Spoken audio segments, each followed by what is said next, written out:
Hi everyone, it's Luanne Ward, and again here I am to bring you some very good dating tips this week for the over 40s.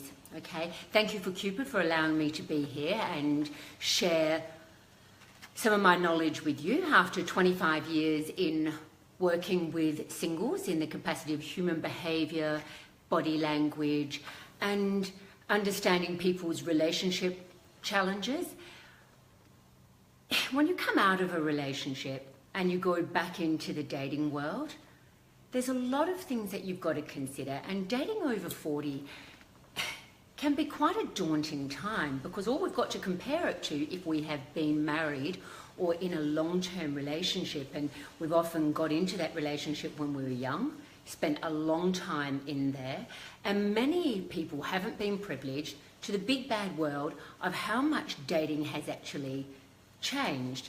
So understanding the nature of the beast is a very good place to start. What are the top 5 tips that I can give you over 40 when you're venturing out into the dating world?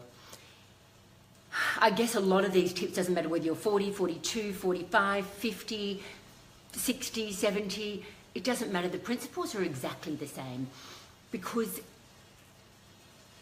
you do have to accept things have changed. So my very first dating tip is get emotionally ready. Okay, get emotionally prepared and find out what the changes are out there. There's texting, which takes place more than calling. You've got sexting. You're going to get the requests for naked photos and raunchy, text messages that you haven't been used to. What is ghosting? What is benching?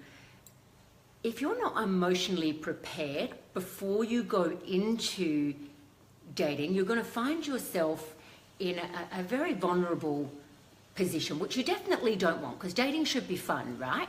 So get emotionally ready, understand the possibilities of what is potentially going to be a part of your reality.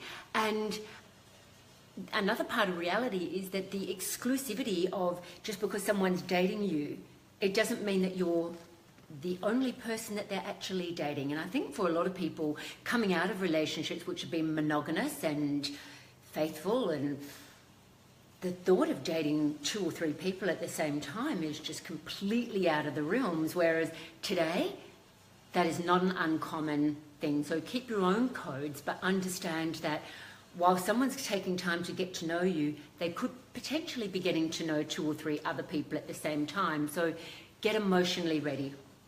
Number 1 tip. Number 2, get physically ready. Okay, you've changed and you need to be your best when you start dating. Not just mentally, but physically and emotionally as well. How do you raise your, self-worth? The best thing to do is look at your image, get to the gym, lose a few kilos, have a look at what you're wearing, because your fashion sense has changed. And what actually happens a lot of times is that people have been in the relationships for a very long time and they come out of the relationship and they think, oh, well, I'm just going to, find my mojo again. And they start dressing like they were 25. You can't go backwards. Actually, don't dress like you were when you were 25. Have a look at what your wardrobe is saying about you and get your image right. Drop the kilos, get exercising. Exercising will make you feel good. And when you feel good, you have more confidence and more self-worth. Okay, that's number 2 tip. Number 3 is do not set your benchmark too high, because all you're doing is setting yourself up for disappointment. When we set our benchmark too high, like you might marry, for example, your childhood sweetheart, and your childhood sweetheart is she's the hottest girl in school, or he's the, top elite sportsman, and so you have this deserved level of, hey, I'm used to dating someone that's really hot. But it's not like that anymore. So if you're holding out to meet the Victoria's Secrets model or your knight in shining armour, this actually may not happen. The reality is it's not going to happen. but also setting your benchmark too high, thinking, well, I came out of this marriage and I didn't have this and I didn't have this and I didn't have this, so this time round I want someone who is going to give me all of these things. When you set your benchmark too high, you're potentially setting yourself up for disappointing. Holding out for the right person is sensible, but comparing what you want with this fantasy figure will make your dating experience quite lousy, and also lousy for the person that you're dating, because nobody has to jump through a whole pile of hoops to actually get to date 2 with you. Okay, so keep your expectations realistic. Number 4. That was number 3. Okay, number 4, stay safe.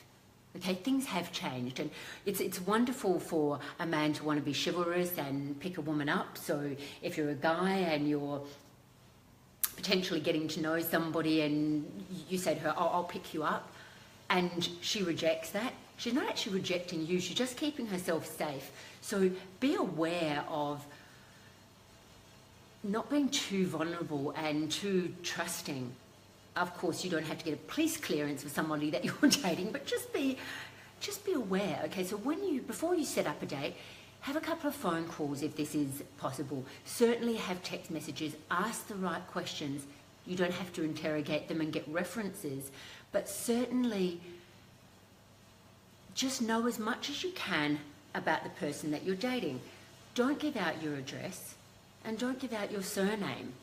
When you set up the date, pick somewhere that you feel safe, somewhere that you know, okay, that you're not parking your car a million miles away and walking somewhere. I mean, being safe isn't just about being safe on the person that you're dating. And when you're a trusting person, you automatically trust everybody.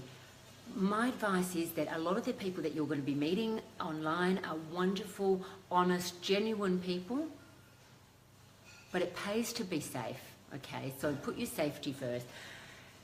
Number 5, let's not get too carried away, okay? Sometimes, a lot of times when you've come out of a long-term relationship and you hit your 40s and you're starting to feel good about yourself again and starting to realise that, hang on a minute, the opposite sex does find me attractive, and you've got a lot of repressed feelings and emotions from your past, and by that repression, often a lot of sexual deprivation there as well, because sex tends to die off in the last year or 2 years or 3 years or 5 years or however many years of a relationship, and so it's something that's been missing.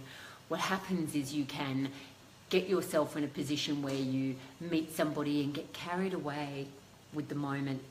Lust is not love, okay? And when you get too carried away and you move things too quickly, you can end up for a whole pile of pain and heartbreak, okay? So move at a pace that's realistic, and don't try to move things too quickly. And by too quickly, I mean involving the kids and trying to make all plans. Just take your time and get to know the person. I'm not saying don't have sex, but don't misunderstand or misconstrue the connection that you get with somebody through that, sexual activity. Because a lot of times, as I said, that's due to it being repressed, and it can intensify the experience. Okay, so those are the top 5 tips, all right? What we've got is be emotionally prepared. Understand what the big bad dating world is. Look up and listen to dating experts that are telling you what ghosting, benching, sexting.